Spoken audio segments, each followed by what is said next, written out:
Welcome to the Savvy Leader Podcast, the place for growth, learning, and inspiration for leaders just like you. I'm your host, Kristen Gallatin, and each week we will dive into the grit, grace, and gratitude it takes to become the savvy leader you were always meant to be.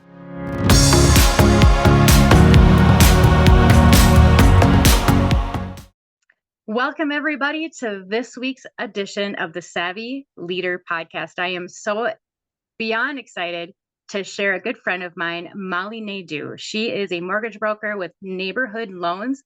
She is the woman that I go to for all things real estate and money and mortgage. She is smart as a whip, and she hustles like nobody I know. So, Molly, please take a moment, tell us about yourself, tell us a little bit about how you got where you're at, and what you love about what you do. Thank you. I'm honored, and the feeling is mutual.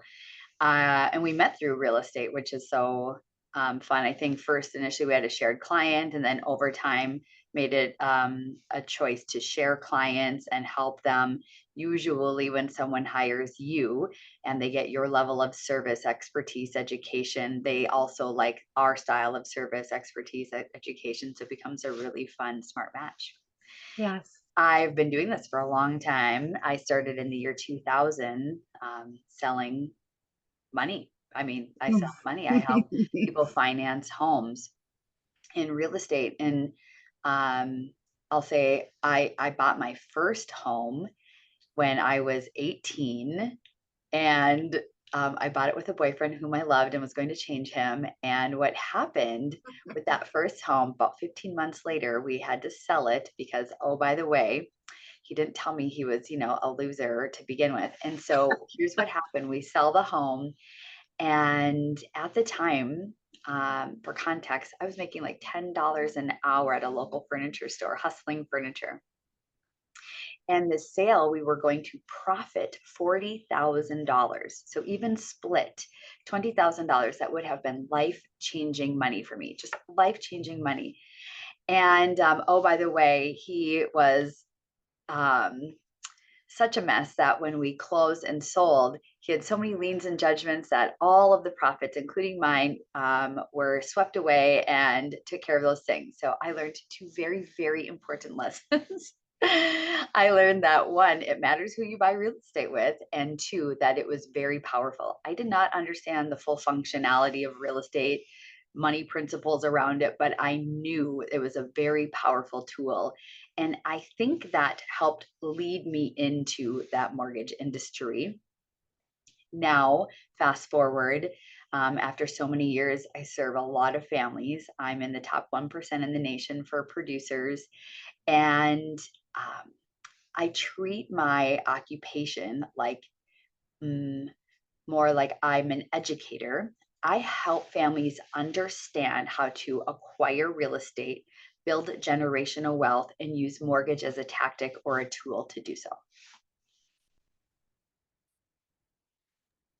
I love that story. And listening to you talk about the way you go to business reminds me of why it is that we connected so well so long ago. Because that education piece is just so important with all of our clients. Because in this day and age, there is information readily available, but it's not always the right information. And your painful story is something that it's so close to you that you're still talking about it 25 years later. It was so impactful on your life. And I have something similar that I share with my clients about that history.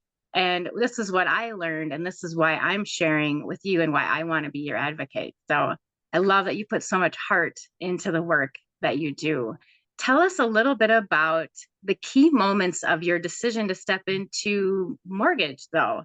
I mean, you are selling furniture. Clearly, sales is your forte since you were doing it so young and you're so great at it. But talk about what truly shaped your career trajectory from where you began to where you are today. Sure. It really started with a bit of curiosity. I had clients that were in the mortgage industry and would say, you'd be good at this, you'd be good at this. And then in retail, when you sell furniture, it's nights, weekends, my days off were Tuesday and Wednesday. Over time, a combination of those things, they were planting seeds, and the retail hours were frustrating me. I was missing out on some of the things that were important to me in life. Namely, I wasn't able to go to church anymore because I had to work every Saturday and Sunday. So some of those drivers propelled me into this industry. When I became a mortgage loan officer, I really did not have any comprehension of what it meant. I was so ignorant, so arrogant, and lacked so much wisdom for a lot of time. But I was a hustler. I was willing to go and work and willing to learn. And I just wanted to understand everything. So I really put myself through the school of hard knocks, whether it was education through experience, or continuing to read and develop anything I could get my hands on related to my business. Now, the first 10 years of my business, I was absolutely a slave to my cell phone. I had to make a lot of calls. I'm a salesperson, and we develop through relationships, but I just was really drifting, not directed. I didn't understand processes and time management. And I would call. And if someone called me, I ran with that. So what changed in my career, I began coaching. I put myself under authority of a coach. I coach with a program called the Core Training. They coach realtors and lenders, and that is it. And that was really defining moment for me. It opened my eyes to a completely different world, a different realm of talent in my industry, and people that I identified with, but was doing my craft at an entire different level. And so with coaching, as you know, it brings, I would say, um, processes and systems that are very important, but accountability. And having high levels of accountability is really what motivates me to perform and to achieve. And performance-based achievement and helping people achieve, that is super fulfilling to me. And so being in coaching, I've been in coaching ever since. I'm 15 years under authority in coaching. So I pay someone else outside of my company to help me become a better salesperson, a better leader, a better person in general. Actually, it's affected every area of my life beyond just my day-to-day sales activities, Kristen. That it does. I know you mentioned it just the other day. You talked about throughout your career, you had this span of all these different coaches and how they impacted you and influenced you in your life. And it was such a moment, a revelation, and yet a reflection that you could look back on all those years of coaching. And what would be, if you could just pinpoint a couple of the best takeaways about coaching in general, because I think people shy away from it partly because of the accountability, I think, and maybe the cost. I mean, but for yourself, you've invested so much, and recognizing that it was so well worth it. How would you encourage someone else to enter into a coaching relationship such as that? Well, I think I for sure am not an expert in how to identify the right coach, but I would imagine research, recommendations, and interviewing that right person. When you are coached by somebody, they have to be in alignment with where you want to go and have, I think, proven success in that area. Um, and then the bigger thing is, it's the decision. Once I decided to be coached and put myself under authority, then self-discipline is a skill set developed but required. And my coach, who I paid to tell me what to do, it would be my choice to still do it or not to do the actions or activities. And so that is a commitment that I have to pinky swear with myself and say, I'm going to do this so that I can get to my goal. And guess what happens when you do things that help get you to your goal? It is uncomfortable, it feels frustrating, it brings you into new realms, and it can start to disrupt old processes or systems. Maybe we didn't, honestly, I didn't really have processes or systems. Even relationships were disrupted because they were used to me behaving in a certain way in my business, and now I had to behave in a new way in my business. But the beauty of it is it helps to attract things that are complementary to where you're going. And the end result, my income increased 10 times from where I was before coaching, before I was introduced to, it was probably 5 years into coaching, maybe 6 years into coaching. It was times 10 trajectory. So for me, even though the cost of coaching is, um, can cause pause. I remember being like afraid of making that financial commitment and then going home to my husband to ask and talk about it, hoping he would like say no. So it wasn't me. And he was like, no, I believe in you. I think you should do it and you can do it. And I was like, oh, shoot. Can't let him down now. Um, and having people in my life around me to say go versus pulling me back are also important. So, I only share some of my really big ambitions and goals with those that I feel like will encourage me on that path versus kind of corrode at it and be like, gosh, why would you want to do that? Why would you want to go that far? What is the point? I mean, we all have those voices in our world. And so it's really important to say no to things, whether it's time spent or sharing your heart or fellowshipping with people in those areas. And those are, again, things that I've learned over time. Still learning, quite frankly. Never stops, never ever stops learning. I love that you touched on the letting your husband down part of it. Because I think that is such a huge motivator. And I think, no, as you said, like, oh, hopefully he says no, and then he didn't. And then you're like, ah, now I have to do this.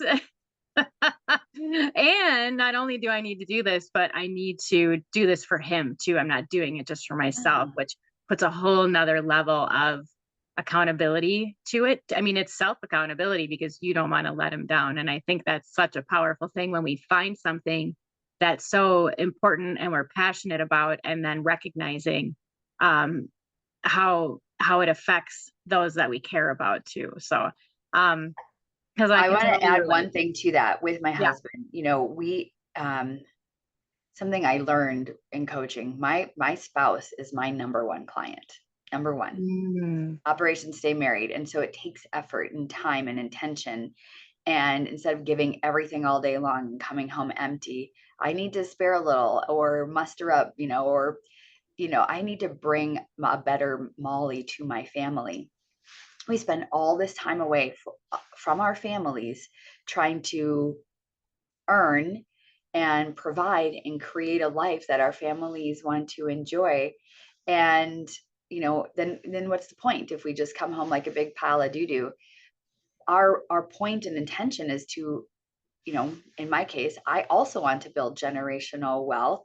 And so how I spend my time is going to be very important because we do not get any time back, none.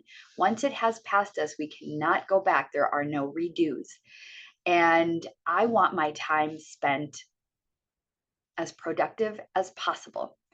And so I pay attention to my entire day, every single day. I very rarely waste time, even if I need some downtime just to turn my brain off and shut down and, pray or think. Like that's on my calendar. I have scheduled time to shut it off so that I can have my scheduled time to be productive. A scheduled time to turn it off. And that's how you successfully manage that piece of it. I thank you for bringing all of that up because that was another thought of mine was, and here we all are out there hustling and working hard. And it is so often that we put so much into our goals and we kind of just want to come home and decompress, not recognizing how that affects our family too. Totally. That's such an important point. Thank you for bringing that up. So, all right. So, with all of that wonderful insight, I know one of your favorite subjects to talk about is money. How to earn money, but also how to retain money. How do you keep what you earn? But talk to us about, okay, so the real estate market right now has been spinning for a while, all over the place, and trying to grab a hold of exactly what's going on and making the right here and there has been a challenge. Talk to us about how you, when you work with your clients, or even what your insights are on the market today, and then helping people make those right decisions. Um, Favorite topic. And I all the time people come to me going, gosh, is it a good time to buy a home? And what is the impact? And should I just keep renting? And rates are higher than I'd like them to be. So what should I do? And the cool part of this equation is you and I deal in real estate, which is it is a commodity. Yes, it is lifestyle. Yes, it is shelter, but it is a commodity. And it is the number one asset that helps contribute to generational wealth. Check this out. Baby boomers, this generation in the United States has amassed the largest amount of wealth in American history. And 80% of that wealth holdings is real estate. Okay, that sounds incredible. Well, guess what? Their average age of first-time home buyer for that generation was age 24. Why does that matter? Last year in 2024, the average age of first-time home buyer was 38 years old. And you have children, I have children. Oh my word, what's it going to be for them? This statistic makes me nauseous. There's more than a 14-year delta or gap or years lost in wealth building among younger people. And, I do not believe that it is just an affordability issue. Yes, there are affordability issues and we'll identify them, but most of the time it is a lack of information, a lack of knowledge.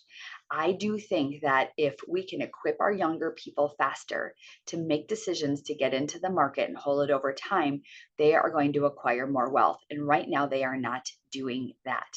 I want to show you something really important, just as evidence for the power of real estate. So, this is a chart that reflects a study that the Federal Reserve Board, they do this every year.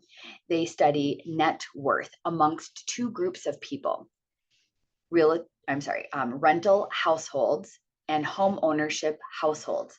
Well, you can see last year, the average net worth for rental households was $10,000. Last year, the average net worth for home ownership households was over $415,000. Now, the delta between these two is a magnificent difference, and that is very frustrating to me. But it's also so encouraging because it shows the power of real estate. One other thing to add, we've experienced recession, inflation over the last several years in this country, and that is reflected here. The net worth among rental households has been diminishing over the last couple of years. Well, nearly since the beginning of time, home ownership household income, or net worth rather, has continued to increase. I'm going to show you one other chart that is a powerful show. And whoops, I'm going to go back. Here we go. This is a study done by Kay Schiller, and this is a national study on residential real estate. It picks it up from 1942, and it goes through each year through last year. The performance of real estate. Everything green on this page just means real estate went up in value. Everything red was either neutral or it went down in value. There's the 2008 housing bubble reflected. So we have over 80 years of data, and over 90% of the time, real estate has produced positive results. On this right column, you'll see by decade, it's double or triple digit gains by decade. Most of the time, people hold real estate or stay invested when they sell and buy the next property. But to the point of interest rates, well, rates are higher than I want them to be. Is it a good time to buy? That's a question you and I get on the daily. In the 1980s in this country, there was recession. there was inflation, and there was very high interest rates. In fact, the 30-year fixed interest rate was double digit every single year that year. So we're less than half that right now. You will notice that real estate appreciated every single year. So inflation means things are scratching and clawing at your cash. Right now it's Netflix, Hulu, Starbucks, gas, groceries. And so if you just have cash, then it's actually diminishing. But when you own real estate, a commodity, and that it's growing, it's pushing against these things that are trying to come against our money. And so owning is such a powerful tool. So if we can help people understand the power of real estate, they'll come into the market sooner, build wealth faster. And I love a first-time seller because we get to really showcase the power of their investment choice. All the time we see that people will sell that first home and profit a really big amount of money. And we'll compare that to other asset holdings. Well, what did your savings account pay you during that period of time? Your 401k, IRA, annuity. Usually it's not even comparable. But here's the really powerful thing. If you live in a primary residence 2 of the last 5 years and you profit up to $250,000 per seller, it is tax-free gain. It is the last untaxed thing in America, I think. Tax-free gain. Well, let's say you sold for a $100,000 profit. You paid the IRS $0 on that profit. Similar example, let's say you crushed it on the stock. You just bought so great and you made this brilliant choice and you sold it for a $100,000 profit on that stock. What do you pay the government? Tax, property or tax, my gosh, taxes akin to the amount your income taxes. So let's say it's a 25% tax rate. Well, you're paying $25,000 on a $100,000 gain to the IRS. And I think the IRS is already kind of greedy. Yeah, I think so too. I think I agree with you there.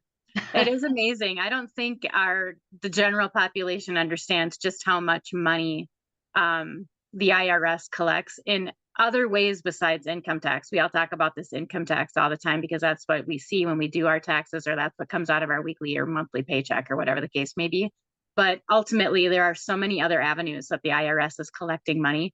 And it does have it can have a lot to do with real estate and those gains. And it also has a lot to do with investment properties and other, even foreign investors, different things like that. It's pretty incredible the amount of cash that works its way over to the IRS. Sure. So we have to do things intentionally to try and preserve some of your hard-earned money and wealth for your family. So buying a primary home 4 times your gross income. So if you earn household income $100,000, buy a $400,000 home and live in it at least 2 years before you sell it, and you'll get that tax-free gain. As you have greater earning over the years, then buy a new home, move that equity forward. Sometimes we'll use equity to cash out and kill consumer debt, pay off student loans, and restructure things, saving cash flow issues, all sorts of powerful things. And I'll just have kind of a thought bubble on that. Consumer debt in the United States is at an all-time high. Every single month, it's a new all-time high. It is a real issue. Those that do not own real estate have less options. Those that do own real estate have more options when debt has accumulated or there's other difficult things. So buying real estate has so many superpowers. Absolutely. And I know I just saw a recent report. I think consumer debt, credit card debt is at the 1 trillion mark here in the United States. That number is unimaginable. Yeah. It's just, and it keeps going up and nobody's talking about it. Nobody's really talking about it. They're talking about, now we have this government shutdown. They're talking about Middle East wars. They're talking all these other things. And, our president is in the news every single day for a myriad of reasons, good and bad. It's just drama. And what we're missing are these key points of This is our debt, people. Um, And as we watch this continue to increase, I can't believe that we as an economy are going to be able to manage that much longer. it's an alarming number, and media, by the way, they get paid to pump fear, and Oh, so yes. and it's always just the new shiny object, fear based. And so I do talk about it, and when clients come to me, these issues are very personal, Hmm. and sometimes they feel scary to address. Sometimes people feel like they don't want to hear it, they just don't want to know. And so when finances get to be overwhelming, frustrating, this, I think it's just maybe a human thing to go, I'm just going to put it over here. I don't want to deal with it because it just feels like too much.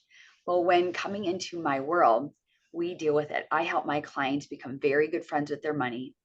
Killing consumer debt is my favorite sport, and we help them feel totally powerful, in control, equipped to make confident and competent decisions in their real estate. Which is, like you said, so key. I mean, if that's their primary wealth builder, and each year it continues to grow and grow and grow, and it can, and I know because I've used it certainly in the past for different reasons. And I think almost in a way, we as consumers or homeowners might even take advantage of it a little bit. Do you feel like that? Do you feel like people come into your office and they have these expectations, and they don't really have a lot of respect for the equity that they've earned in their property? It's almost like it's an expectation. Well, I think perhaps usually experience plays into that. On the chart that I had showed you recently, there were a couple of years in 2021, real estate grew by 19%. Well, if somebody bought in 2020 and they experienced a 19% year, that was their experience. So they're like, "Whoa, real estate Mm. does really well. This is amazing. I'm looking at my Zillow, my Zestimate, and it just keeps printing money." Well, um, obviously, we know that rate is not sustainable, and we're seeing the market slow down to a more sustainable pace. And even if the market moved to a 2% gain, 2% growth, well, 2% per year over 5 years means a 10% gain. So someone buying a $300,000 home in 10 years, that would be worth $330,000. Well, what other asset just gave you a gain of $30,000? Mhm. And for the normal person that has some checking, savings, 401k, and maybe some additional retirement, it's very little. Unless, it's completely different for wealthy that are in the market, not comparable to those large masses, but that's or not large masses, that tiny amount of people with large assets, it's such a small percentage. Um, we help and work with wealthy people. Usually, financing is a strategy, but the majority of my clients require financing to buy a home. And we teach all of this. And all the time, I get this statement: no one has ever taught me this. I never learned in high school. I never learned in college. I never learned in graduate school. I've just never learned these things. I've bought and sold 5 or 6 homes. I've never learned these things around real estate and money.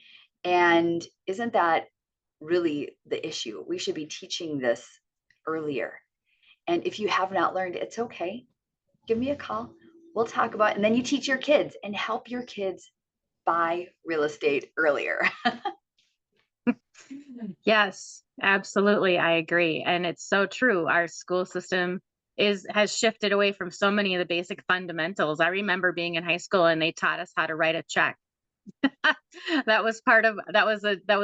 assignment in a class that I was in. We had to learn how to write out a paper check. Yeah.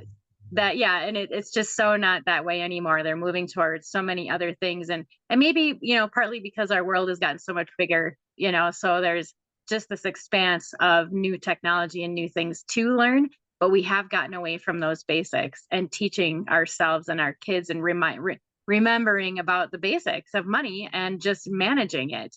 Yeah, for sure. And I think to tell me though, with that, so the generation before us is now, they're the boomers, right? they're in their retirement or they're hoping to get into retirement soon. And I think there's been some hesitation. Are you seeing hesitation with older adults that are looking to retire or downsize their property? I mean, what's happening with that market? Because I think it seems like they're holding on to their properties longer. Super interesting and really great question. So I'll speak in some generalities from what I have. I don't have like specific data that I'm going to be able to pull up and point to, so do your own research. But here's what I notice. So many people refinanced in 19, 20, 21 to a very low interest rate. And so many of these people, maybe they're empty nesters. They still have a 5-bedroom home full of stuff, trees, yards, all the things that, require a lot of work and maintenance. And they no longer need that size of home. It doesn't meet their needs anymore. However, they have a 3% interest rate. And so it's difficult to leave that property.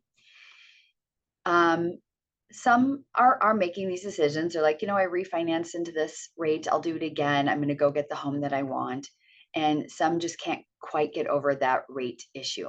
I understand. When the time is right, the time is right. But I think in order to determine if the time is right, it does take some review of the circumstance, goals, money, and equipping. All of the time will help people go, okay, if you leave this home that no longer meets your needs, you're only using one of the 5 bedrooms and one of the 3 living rooms or whatever. Let's figure out how to get you into the home that does meet your needs. And even if they're going from a 3% interest rate to a 6% interest rate, we do believe interest rates are going to trend lower. We have so much economic forecasts that have those expectations. And so here's what I like about a higher interest rate market. From a negotiation standpoint between buyers and sellers, it's more balanced.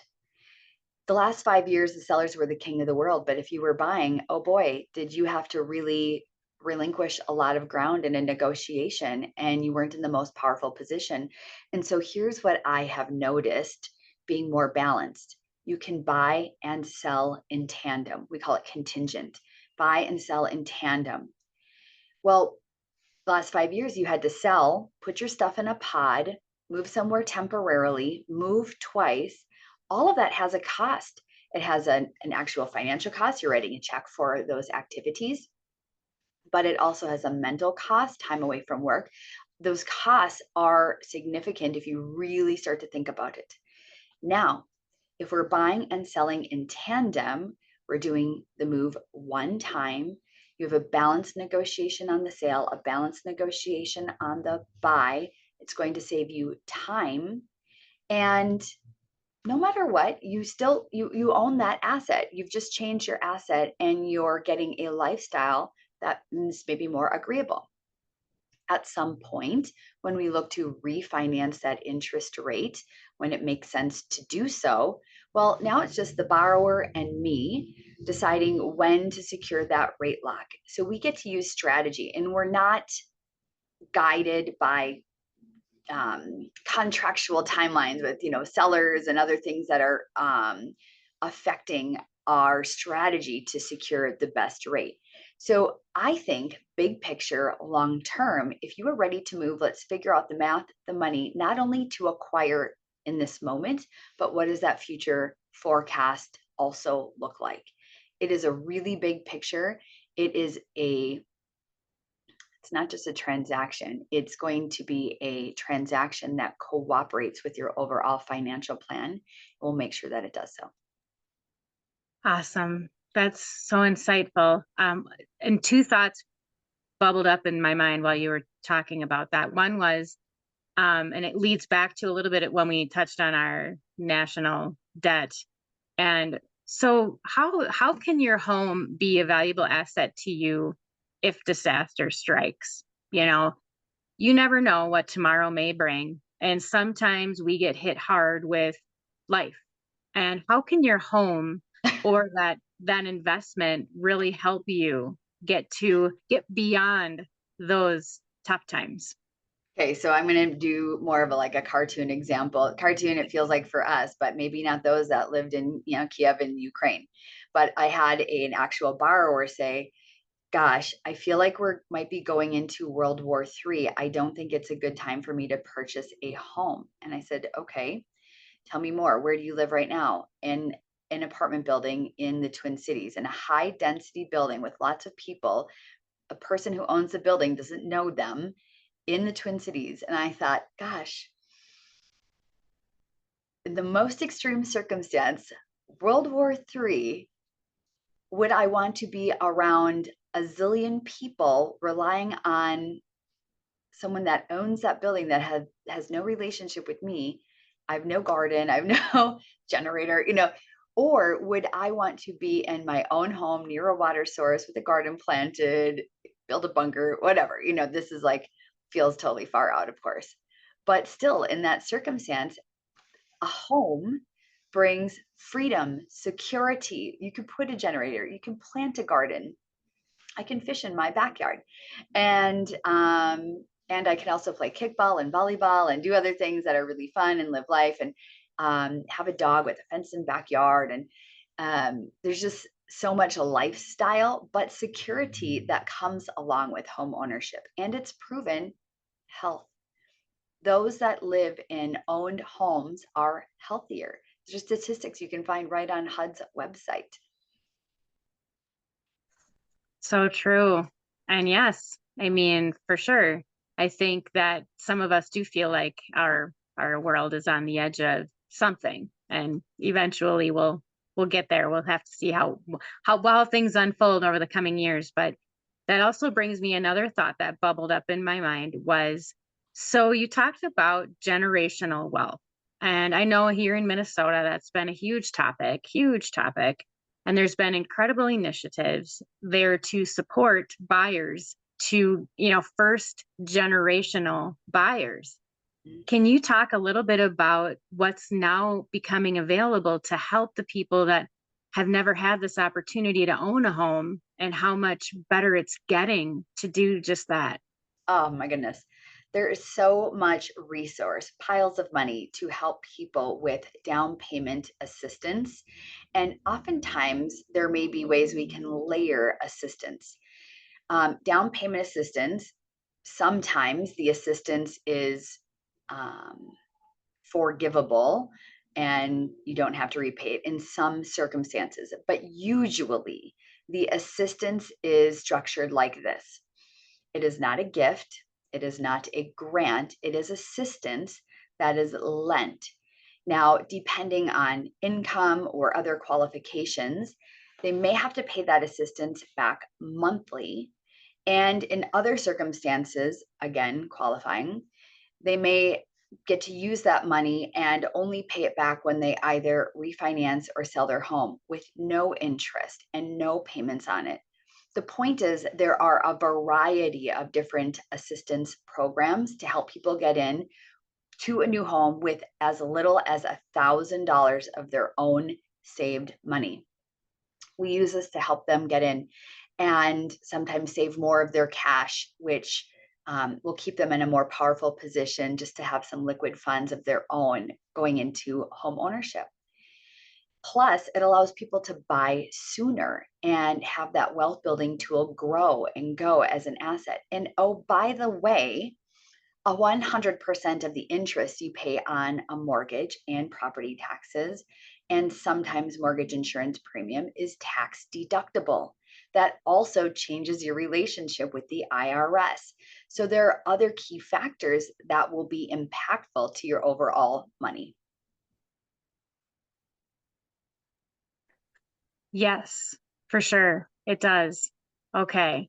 Well, before we start to wrap things up a little bit, because I know how valuable your time is, I just want to ask a couple more things. One is, looking ahead at your future and your evolution, what is something that you're working towards, or what's your next big goal or business plan, or where you're at and just moving along with the flow? Well, I guess my why or my motivations have changed over time. I have young adult children. I have a 17-year-old, a 19-year-old, and a 25-year-old. And I'm seeing the world through their lens and the challenges they have, and the lack of information them and their friends have. So a lot of what I do is inspired by them, their friends' questions about money, and I would really like to see um, this younger generation, Gen Z, um, just get on fire for wanting to build their own wealth, security, and freedom. And I would like to help as many of them as possible. Beyond that, I don't have like a certain number, a number of units or anything of that matter just to measure by. But I do want to be in the top tier of producers in my industry. Most of the producers in my industry at that level are people that I regard highly and respect so much and admire. And it's really those character traits that I want to emulate and be more like.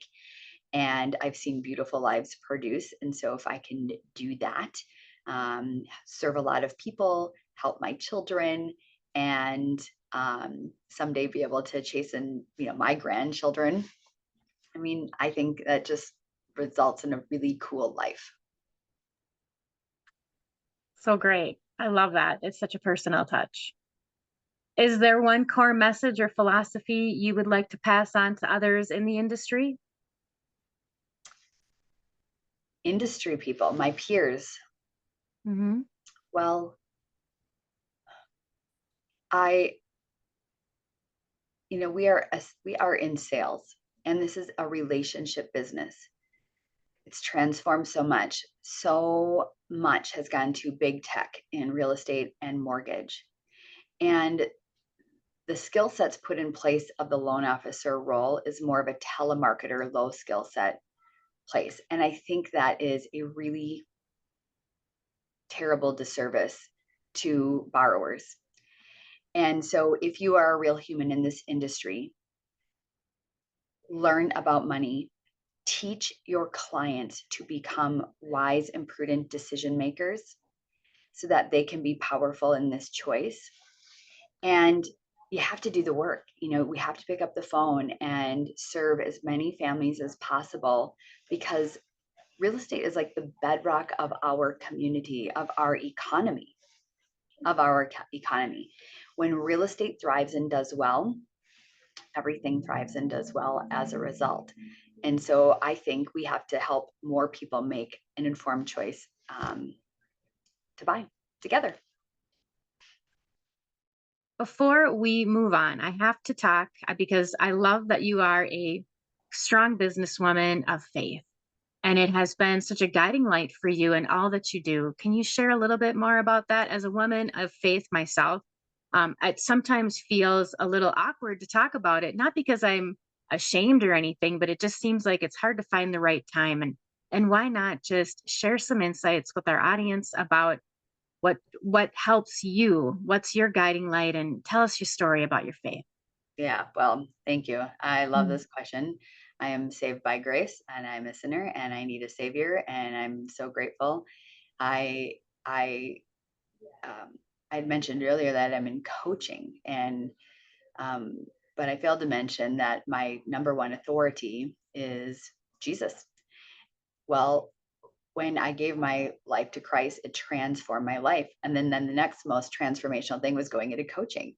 And coaching, because it helps me with time and measuring a variety of categories in my life beyond business, my relationship with my spouse, my relationship as a mother, my relationship with my friends, and my relationship in my spiritual life. So, it brings me back into focus. There are times, I mean, like any relationship, there's an ebb and a flow, and there's kind of dry spells, and I feel far away, and now I feel on fire. But it helps me to have a process to go bring my attention back to where it needs to be, make adjustments. And so I'm constantly making adjustments in all areas. But I think once I gave my life to Christ, boy, I had a lot of learning to do, still do, and forever. But it starts to shape my behaviors, my what I want out of my relationships. When my husband and I go toe to toe, it helps us to know where our boundaries are. And um, it is a guiding light in a lot of even my friendships. It's like probably the most powerful thing that impacts, everything that I do. It is. And listening to you talk, it's reminding me of the recent assassination of Charlie Kirk and his wife, and they were people of faith. And I know that there was some um, unkind words mentioned about his wife prior to his death. And I don't pay attention to a lot of that. So I'm not sure what people are saying now, but I know that they talked about um, how she was expected to stay home because um, they were a family of faith, and that's what your women are expected to do. And when that's just so not the case. I mean, it's a choice as a woman to stay home and raise a family. And if you are in a position to be so um, grateful to be able to have that opportunity to do just that and not need to work. So many women need to work. But if you're in a position where you don't have to and you choose to stay home and raise your family, that's fantastic. But in no way does the Bible teach that women should stay home, that they can't have a voice, that they can't have ambitions, or that they're not allowed to be independent and work if they choose. Well, there's a lot to unpack there. Yeah. Um, Yeah. the assassination on Charlie Kirk was a really big thing, for Christians. I think it's impacted everybody. It's brought so much conversation, and it's a really hard thing. As far as you know, I honestly I envy women that get to or are able to stay home and raise their children, because it is for sure a sacrifice, going to the workforce and spending time away from my children, and hoping that those that are pouring into my kids are of sound mind, best intentions. Mm. I say prayer goes a long way, offering those protections. And especially at boys. So I have to like pray doubly as hard because they're just very adventurous boys. um, I remember reading um, a book on the Proverbs 31 woman. I read this book, and I did it with my sister, and we really worked hard to emulate the Proverbs 31 woman. It's tough. I mean, real tough. Like I couldn't even come close. So, obviously, God's standards are perfect and excellent, and He's a champion and the best of everything in all ways, and will want and expect the best of us. And we just can't always meet it, right? And so He's also a gentleman and grace filled, and allows for us to be so human. And there's going to be haters no matter what. And I think I just try to do the best that I can with what I have. I think everyone is trying to do the best that they can with what they have to work with. And the space in between is called, there's grace for that. We got to give grace. Yeah. I was reading yesterday in my devotional, it talked about how he was reminding me that my complaints should be coming to him instead of complaining to others around me and kind of inciting, that negativity. I should be complaining to him. And I thought, well, doggone it. Thanks for the reminder, because that's so convenient. I'm going to be doing that going forward for sure. And then I don't have to, and then I can just let that negativity go because I gave it all up to him. Man, it's hard to be human. I'm Yeah. telling you, every day I stumble and fail. And again, it just points me back why I need a savior. Every day I fail. And every day though, I'm so grateful and astonished that I get a new chance at it. And, Mhm. it's funny because I think when you have faith lead you, you know, I mean, most people recognize that we're not going to be perfect. Nobody expects that.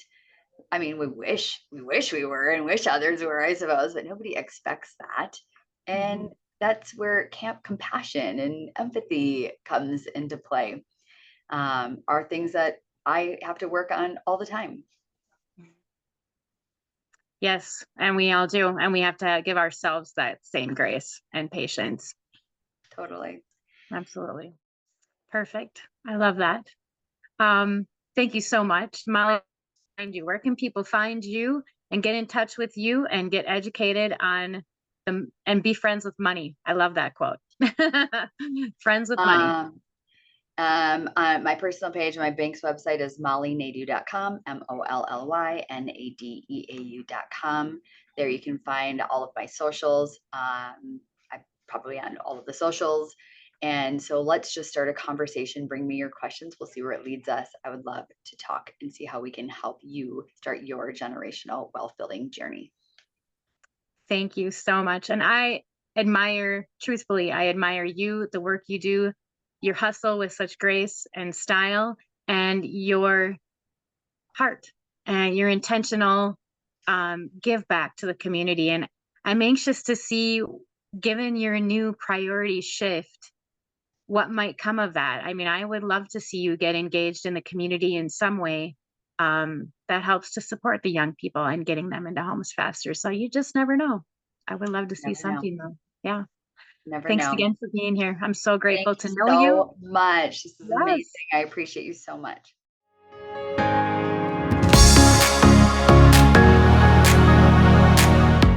Thanks for listening. We hope you enjoyed this episode of the Savvy Leader Podcast. Be sure to check the description below for any links or resources we mentioned today. And for even more inspiration and tools to help you on your own leadership journey, come on over and join the conversation in the Savvy Leaders Lounge. That's savvyleaderslounge.com. And we'll see you next time.